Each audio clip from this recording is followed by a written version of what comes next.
Já imaginou proteger a sua família sem câmera e sem alarme, usando um segredo que as empresas de segurança de hoje preferem que você nunca descubra? No tempo dos nossos bisavós, lá no fundo do interior, foi com truques simples assim que as famílias atravessaram os anos mais duros de suas vidas, sem energia, sem telefone, com a cidade a horas de distância e sem nunca precisar de uma arma. Hoje no vídeo, a gente vai mostrar dois que vão te surpreender. O número 15 avisava a casa inteira muito antes de qualquer barulho chegar perto da porta. E o número 5 cabia na palma da mão, mas era o que mais gente jurava que guardava o lar. Então aperta o botão de inscrever e chega mais perto, que a gente vai descer juntos os 20 truques de defesa que os nossos avós sabiam de cor. Número 20. A cerca de espinho. A coroa de Cristo que a sua bisavó plantava embaixo da janela não estava ali só pela flor. As plantas mais espinhosas do quintal iam parar justamente nos lugares mais certos. E isso era de propósito. Uma moita fechada debaixo de cada janela baixa, um pé de palma no canto do muro, e por ali ninguém passava sem se rasgar inteiro e sem fazer um estrondo tentando. Espinho não dorme, não pede bateria e cresce mais cerrado a cada ano que você deixa ele quieto. Nas casas antigas do interior, uma cerca dessas ao longo da divisa valia por um muro e custava bem menos. A visita passava e via só o verde bonito. A dona da casa via uma barreira que ninguém vencia calado. Hoje a gente arranca esses pés todos para deixar tudo limpo e moderno, sem reparar que está puxando fora um muro que levou 10 anos para crescer. Número 19. A porteira que avisava. Um punhado de latas velhas penduradas num prego e um arame fino esticado na altura do tornozelo. Era só isso. E virava o alarme que qualquer menino de roça sabia montar sozinho. Você atravessava o fio na porteira ou na entrada do quintal e dentro de cada lata jogava uma mãozada de pedrinha ou um tanto de milho seco. O sujeito que esbarrava naquilo no escuro fazia a fileira toda chacoalhar. E o barulho entrava casa adentro na mesma hora. Não custava um tostão, porque a lata já estava no lixo e o arame já morava na gaveta da cozinha. Nas épocas mais apertadas, a família esticava esse fio bem na trilha do paiol e do galinheiro, os dois lugares que um faminto atacava primeiro de madrugada. A graça é que ninguém desligava aquilo. Não tinha como burlar, não tinha como calar, funcionava na força da física e física não fica sem energia. Número 18. A tranca de pau. A porta de hoje se segura numa fechadura que um empurrão mais forte arromba fácil. Os antigos não confiavam nisso. Eles trancavam a porta com pau, uma tábua grossa encaixada em dois suportes de ferro no batente, e aquela porta não abria nem com coice de cavalo. O pau espalhava a força do empurrão pela moldura inteira, em vez de largar tudo em cima de uma fechadura fraca. A casa de fazenda tinha suporte de tranca na porta da frente, na dos fundos e na do porão, e baixar aquela tábua era o último gesto antes de deitar. O material saía por uns trocados na venda e durava a vida toda. Quando a luz cai e ninguém vem, uma fechadura te dá alguns segundos. Uma porta trancada com pau te dá todo o tempo que você precisa. Número 17. A janela por dentro. Trancar a janela por dentro era uma ideia simples de entender, transformar o ponto mais fraco da casa no mais duro dela. Aquelas venezianas que hoje ficam pregadas de enfeite na parede um dia foram de verdade, penduradas em dobradiça, fechadas por dentro e presas com um ferrolho de ferro. Com a folha travada e o mata-junta no lugar, a janela deixava de ser convite. O vidro até quebrava, mas a madeira firme atrás dele não cedia, e o barulho de alguém tentando já dava à família todo o aviso de que ela precisava. Nas terras de temporal, essas folhas ainda seguravam o vento, mas a primeira função sempre foi gente. Duas tábuas e um pino que você mesmo baixava antes de dormir transformavam a abertura mais frágil da casa em quase parede. Número 16. O cachorro na porta. Você já reparou que ladrão nenhum escolhe a casa que tem cachorro? Muito antes de existir câmera em campainha, o vira-lata magro da família já era o melhor alarme que um lar podia ter e nem precisava ser de raça. Ele ouvia um passo na estrada antes de qualquer gente e avisava a casa inteira com um som que nenhum invasor conseguia ignorar. O segredo nunca foi a raça, foi o lugar. Os antigos deixavam o cachorro dentro de casa à noite ou preso pertinho da porta mais fraca, nunca lá no fundo do terreiro, onde o latido não valia nada. Um cachorro que dormia junto da porta dos fundos transformava a hora mais quieta da noite na mais protegida. E até os miúdos serviam, às vezes melhor que os grandes, porque cachorro pequeno late por tudo e não sossega. O ladrão daquele tempo passava reto na casa com cachorro e escolhia a casa calada do lado. Número 15. A galinha d'Angola. O nome dessa ave já entrega de onde ela veio. A galinha d'Angola cruzou o oceano trazida de Angola, na África, e por isso carrega a terra de origem no próprio nome, angolista, como o povo do interior gosta de chamar. E de lá, ela trouxe o hábito que a transformou em sentinela. A angolista levanta um berreiro escandaloso por qualquer coisa fora do lugar, seja um estranho no portão, seja uma cobra no mato. O sitiante criava um bandinho delas não pelo ovo nem pela carne, mas só como vigia, um alarme que patrulhava a propriedade inteira o dia todo por conta própria e ainda se sustentava catando bicho no chão. Quando a angolista disparava, você levantava a cabeça, e 9 em cada 10 vezes tinha bom motivo para isso. Antes do próximo, me conta uma coisa aqui embaixo. Aí na sua região, qual desses truques a sua família ainda usava? Escreve nos comentários que eu leio um por um e adoro descobrir o que cada lugar guardava. Número 14. A casa no escuro. Quando o perigo rondava, o instinto mandava acender tudo e deixar a casa iluminada. Os antigos sabiam que o certo era o contrário. Uma janela acesa conta para o estranho lá fora exatamente onde está a família, quantos são e o que vale a pena levar. Um homem parado num quarto escuro enxerga o terreiro inteiro no luar. Um homem numa cozinha acesa fica cego além do vidro e exposto como alvo. Nas noites tensas, a família andava pela casa sem acender lamparina nenhuma, se guiando de memória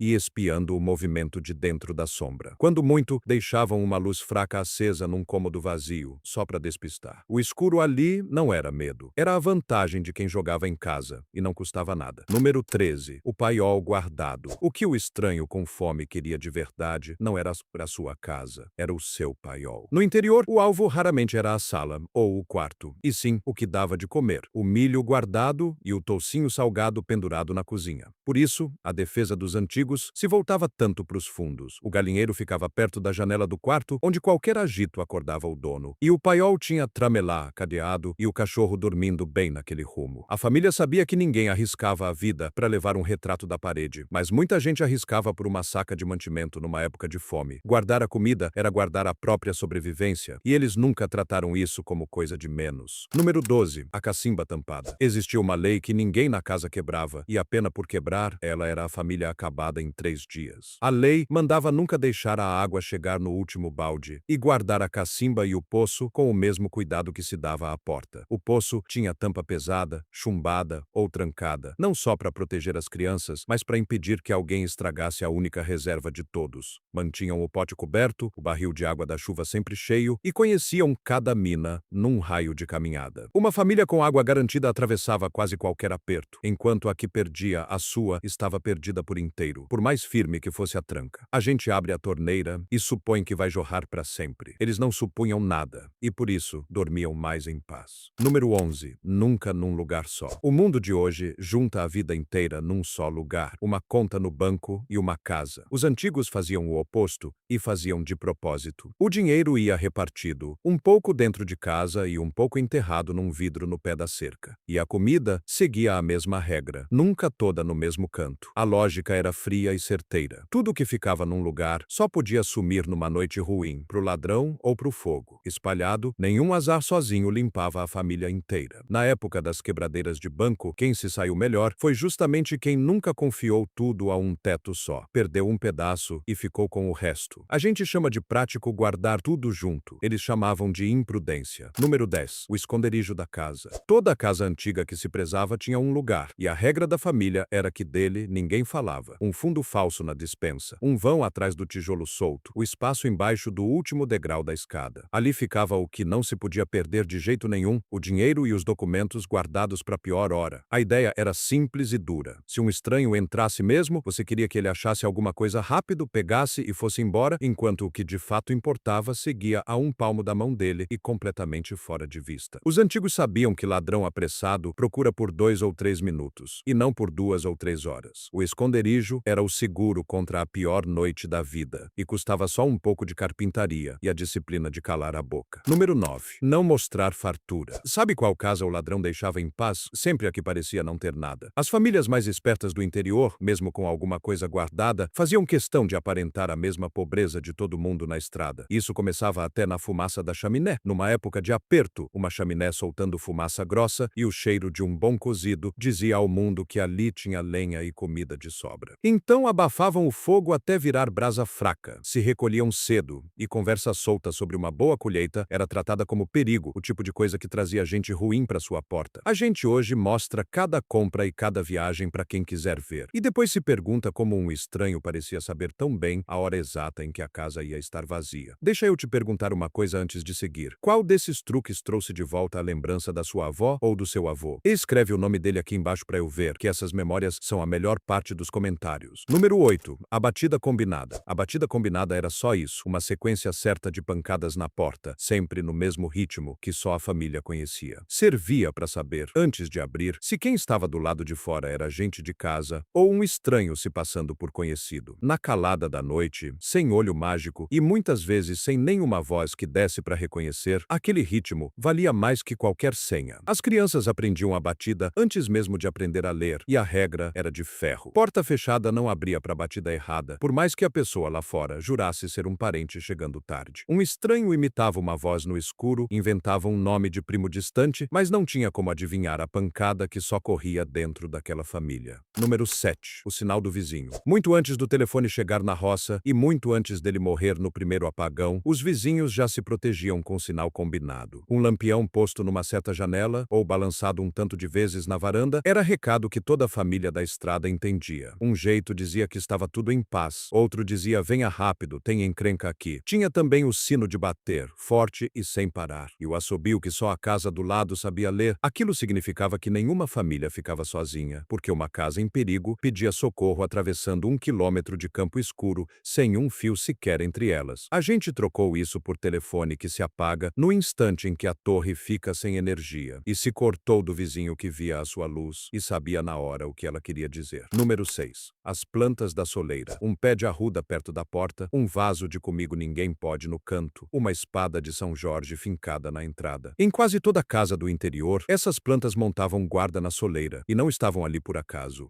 A sabedoria antiga dizia que a arruda espantava o mal-olhado e a inveja, que a espada de São Jorge cortava a energia ruim com as folhas de ponta, e que a comigo ninguém pode segurava o que de mal alguém trouxesse para dentro. Era a proteção que a bisavó colocava contra um perigo que ela não via, mas jurava sentir no ar quando a casa ficava pesada. Muita gente hoje compra as mesmas plantas só pela beleza, sem imaginar que está repetindo, sem saber, um gesto de proteção que já vem de muito longe. Número 5. Sal, ferradura e figa. O punhado de sal grosso atrás da porta não era mania à toa da sua avó, era escudo. No interior, os 3 guardiões silenciosos da casa cabiam quase todos na palma da mão, o sal no cantinho atrás da porta, a ferradura pregada em cima da entrada com a boca virada para cima e a figa guardada no bolso ou pendurada na parede. Diziam que o sal puxava para si a energia ruim que entrava com a visita, que a ferradura de boca para cima segurava a sorte para não escorrer e que a figa fechava o corpo contra o olho gordo. Trocava-se o sal de tempo em tempo, como quem esvazia um filtro que já cumpriu o serviço. Era barato, era pequeno e mesmo assim foi o que mais gente do interior jurou de pés juntos que guardava o lar. E olha, se você chegou até aqui, aperta o inscrever agora, porque o número 1 dessa lista nem é bem um truque, é o segredo que fazia todos os outros funcionarem e você não vai querer perder ele. Número 4. A benzeção do lar. A palavra benzer vem de bem dizer, dizer o bem sobre alguém ou sobre um lugar, e era exatamente